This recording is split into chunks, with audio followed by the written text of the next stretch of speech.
that was in another context. This is another context. And we've got to try to calibrate it without triumphalism, but with a very clear resolve that this is the kind of action we will take if India is hurt in the way it was at Pahalgam and at so many other places earlier for the past 30 plus years. Pakistan has usually been a very unreliable neighbor. You'd recall, Ambassador, that when Pervez Musharraf, when Atal Bihari Vajpayee travelled to Pakistan, Pervez Musharraf said, we will not permit our territory to be used for terror against India.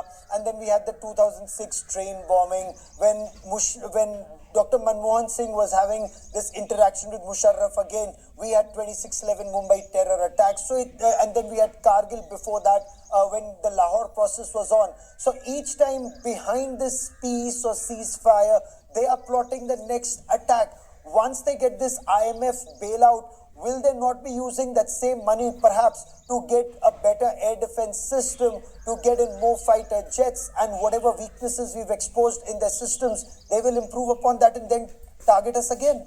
Absolutely. You're absolutely right, Gaurav. This is exactly what happened after 1971. Within a few years, the troop levels just on the West Pakistan side matched India's troops along the line of control and the international border.